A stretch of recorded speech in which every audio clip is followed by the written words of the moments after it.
What's up, Leafs fans, and welcome to Leafs Digest. You ever want to talk about a boring, I hope this thing ends, let's forget about it, pretend it never happened type game? That's exactly what we saw here tonight. November 8th, the Toronto Maple Leafs fall 5-1 to the Los Angeles Kings. We go to 7-5-1 on the season. We are still second in the Atlantic. The Tampa Bay Lightning did not play tonight, hence the only reason we maintain that positioning. But goody, this is just a terrible game all around. Like, this is one that, sitting here as a fan, I'm sure the guys in the room, the guys on the bench are just sitting there saying, I can't wait until this one is over and just let's move on from this, because that was a tough one to watch, and I couldn't imagine being a part of it from the Leafs end of things. Yep, win streak comes to an end. Had a feeling at some point, what comes up must come down. The Kings, the Leafs seem to underperform sometimes against teams who aren't that great. I don't know. It's hard to predict when they're going to come out, but yeah, Yeah. 5-game win streak done. You lose a pretty boring game. Johnny T with a bad giveaway in the end of it, but also the only Leaf to score tonight. So that's one way to look at the game. Overall, I agree with you. Really boring. Weird to get a 7:30 start on this one. I know I was exhausted and you were too. But Philip Deneau, how about a guy who doesn't score a whole lot, continuing on from his Montreal time into his time with the Kings, just torturing the Leafs. I know. I was gonna say that exact wording. It's just continuing the torture that he brings to Toronto. That's what he did continue tonight. But as far as, honestly, I think this is one of those ones where the breakdown of this one and the reaction, maybe we'll get more specific into the game itself, but I think this one is just more about the team and how this team constructs itself season in, season out, because this seems to just fit into the identity of the Leafs as we've seen. And what I mean by that is exactly what you said, in terms of we play to the teams we play against. And it's to just jump onto where you're saying with the win streak coming to an end and playing against these teams and stuff and going down to their level. LA is not a bad team, and they're full of players that are pretty good. Anze Kopitar, Phillips Deneau, Drew Doughty is out right now, but they have Jonathan Quick in net. There's talent in that lineup. Quick played great tonight. Yeah, he did play great tonight. And as you said, even before we came on here, we outshot them, but it was more about the high, the danger scoring chances. We didn't do that great in it. But it's we come off of this dominant run of 5-game win streak where you beat, let's just knock out the first two, because they weren't against the best teams. But you look at the last three, Vegas, you roll through them 4-0. It doesn't matter if they're depleted lineup or not. You steamrolled that team. And then you go against Tampa, you're down 1-0, you tie it up late, and you win in overtime. That's one of those ones where you just have to sneak those things out, sneak those wins out against good teams. And then you go against Boston, your division rival, a team that you haven't played in 2 years, and you thump them at home 5-2. And then to close out this homestand, you play the LA Kings and just get throttled 5-1. It's very Maple Leafs. Yeah, I was gonna say it didn't shock me, which is funny, right? I'm having trouble articulating why, because you're on a 5-game win streak against good teams still at home. Yeah. You'd have every reason to win. But yeah, I wasn't too surprised by this one. And it's funny how you kind of point that out. I'm going in with the attitude of what comes up must come down, right? And for the Leafs, 5-game win streaks are, kind of, we got a good regular season team, right? We got a good regular season team. So I expect to see stuff like this, but I never feel safe going into what's considered to be a gimme game, right? We'll go back to that verdict we come to a while ago, that we just don't trust the Leafs. With that said, we did show some glimpses of things over that win streak that I think are good indicators for the rest of the season. But tonight, I'm not surprised to see it kind of blow up and the win streak come to an end. It's weird, right? It's really weird. I never worry about the highly anticipated games. Our guys, they tend to show up and at least play within the rhythm of the game, 100%. If not win. And yeah, these ones just, I don't know, complete crumble tonight. Boring game, happened too late. Leaves still in decent position in the Atlantic, though. Yeah, I think the saddest part about it too isn't even that the win streak came to an end. The saddest part about it is that it just looked as though there was no energy, no jam, no effort. There was a bit in the third period, but again, it's too little too late with this team. We continue to go down to start games. 1-0, 2-0 here tonight. And as I said, it's going to catch you at some point. You go down 1-0 to Tampa, and they held on to that until less than a minute left in the third period. And you kind of squeak one out, 2-1 game into overtime. Boston, we were down early against Boston. You come back, and then I just kept saying and harping on the fact that at some point when you play good teams, it's going to catch up to you where you go down early and you can't run back. Well, here's a situation where you play against a middle-of-the-pack team and you can't come back. It happens, and it's like, yes, you can come back and you can win games, and it's nice to see, but you can't rely on it.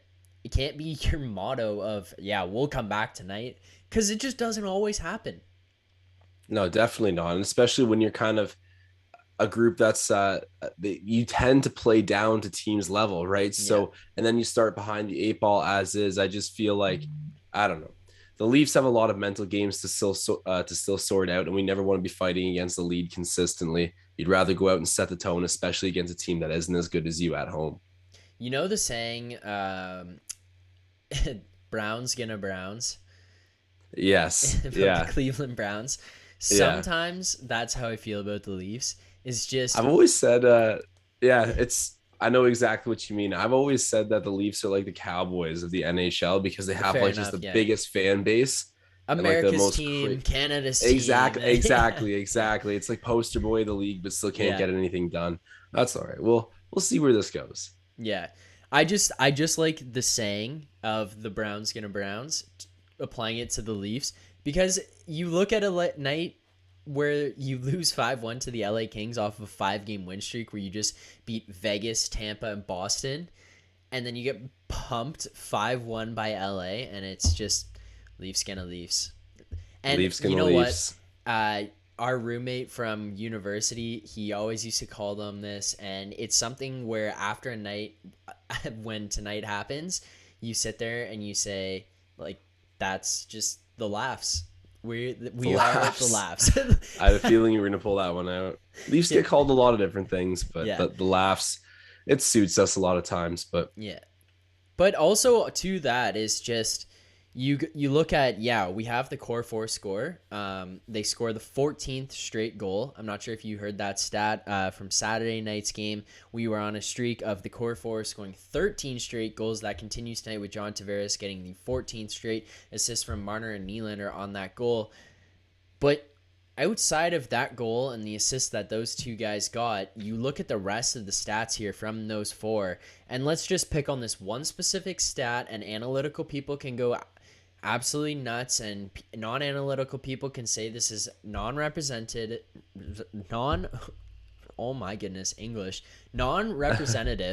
of how the game is played and how these guys performed. But Austin Matthews, -2.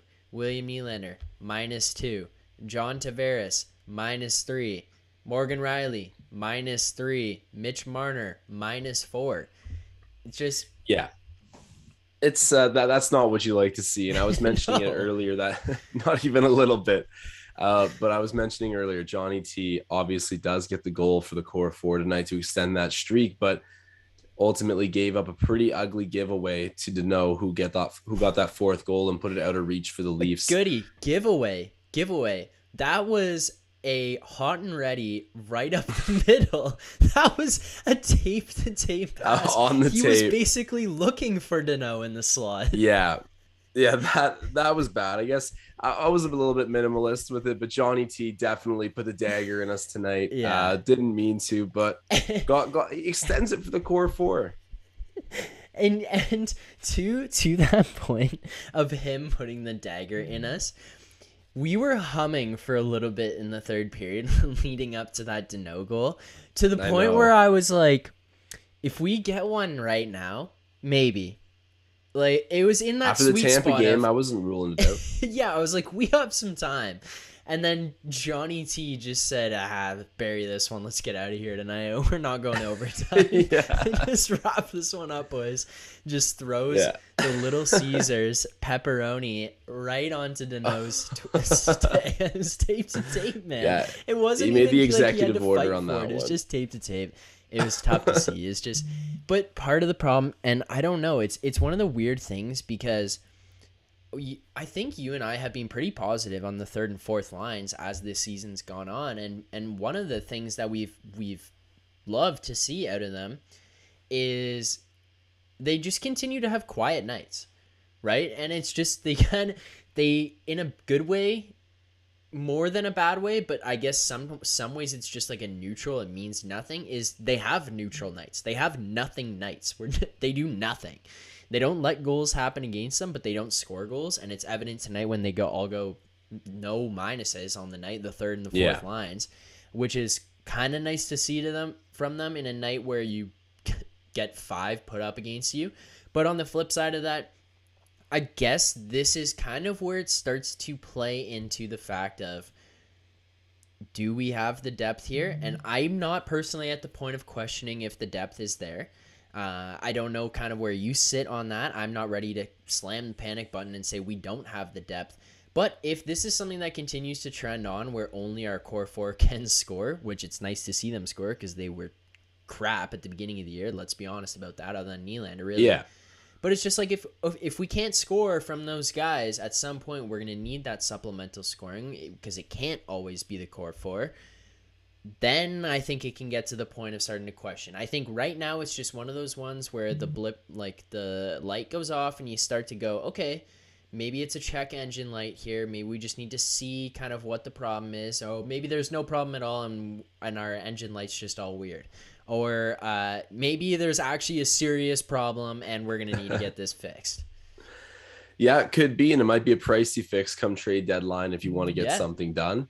But right now, you talk about the start of the season when our top 6 wasn't going. Well, the depth picked up the slack and kind of got us through that part of the season. It wasn't pretty. It wasn't ultimately what we want to be, but they did look better than they're looking right now. So it's just a matter of getting the guys going at the same time because the bottom half of our lineups had their moment and the top half has now as well. So now that we're a few games into the season, you hope it all comes together. And I think that's a likely scenario. I don't think we're going to be too pressed of the trade deadline. The one guy I'm continuing to be really upset with is Nick Ritchie.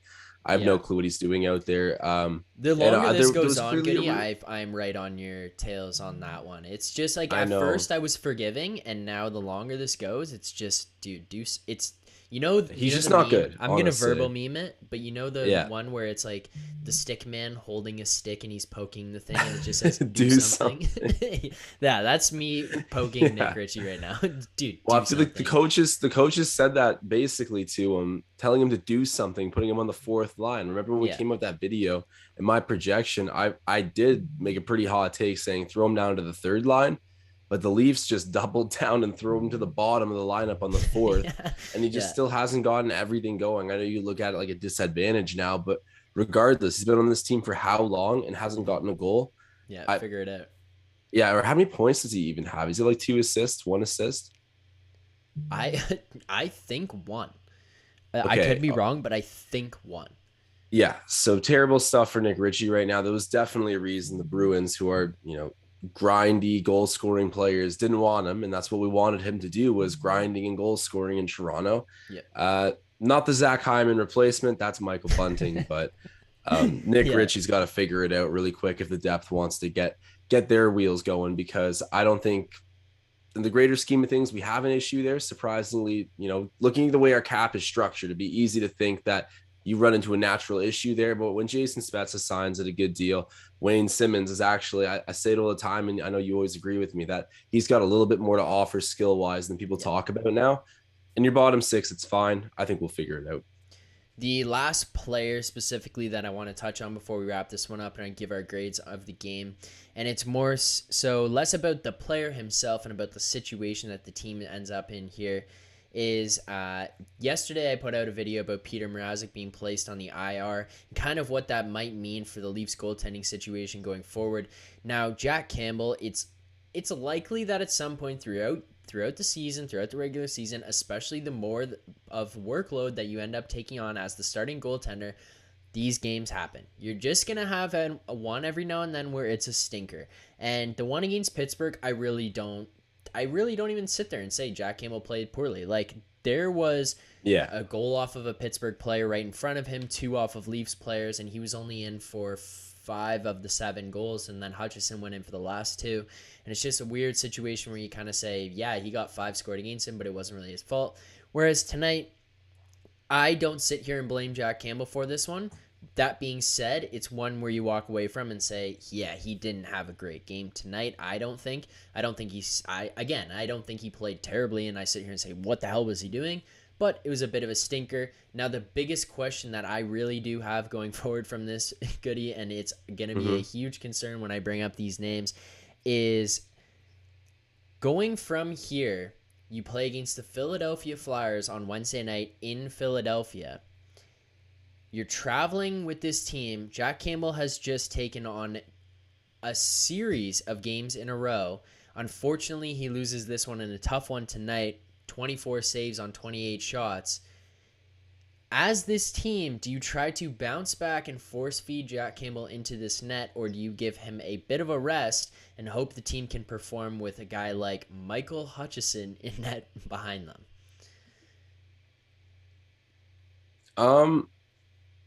It's weird. I don't think you can really go wrong with it.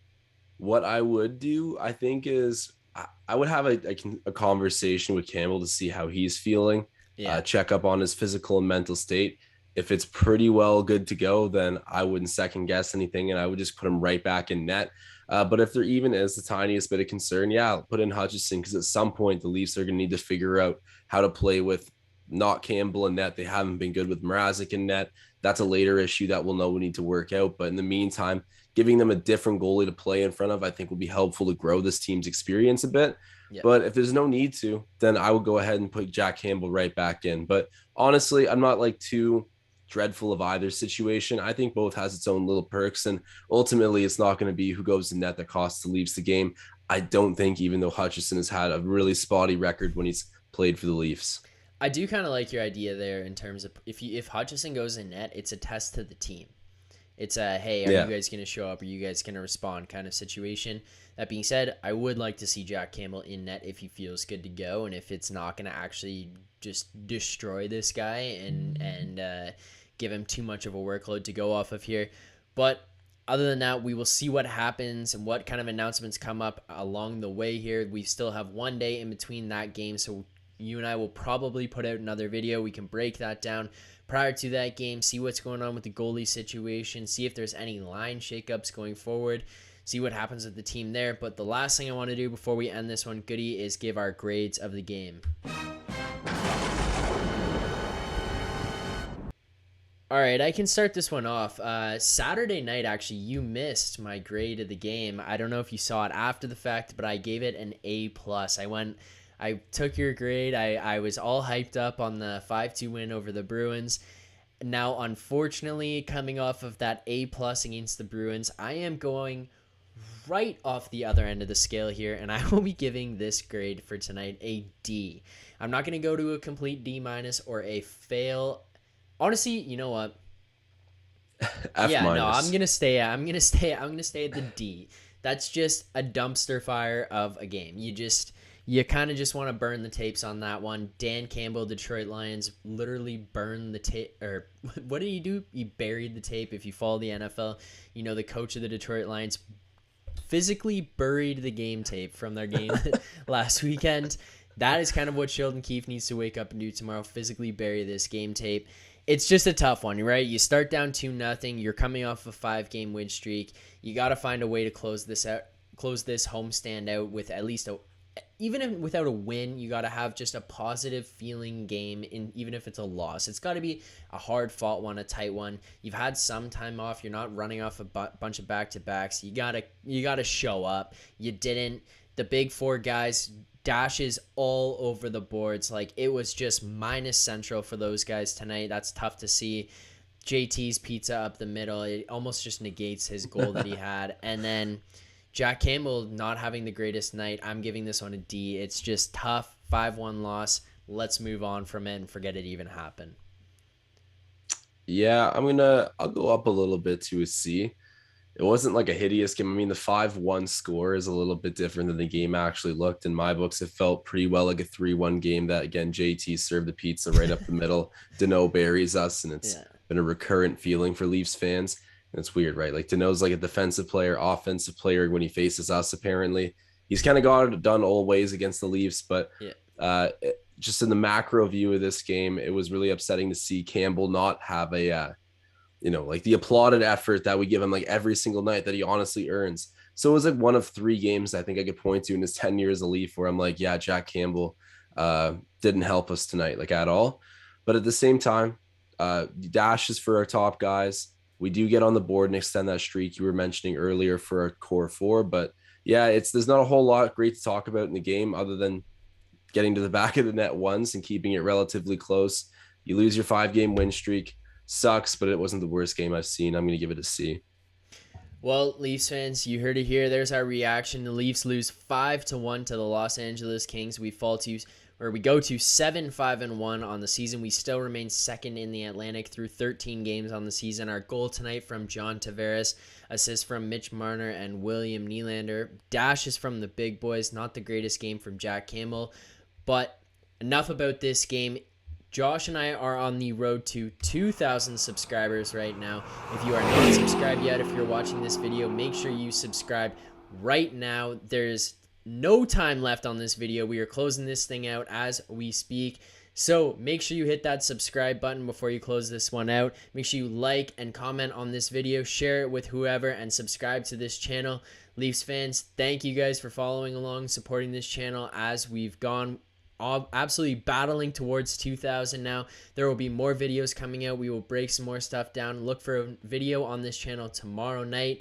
But we will see you guys for sure after the next game, Wednesday, November 10th at 7:30 p.m. in Philadelphia against the Flyers. Leafs fans, keep believing. Signing off.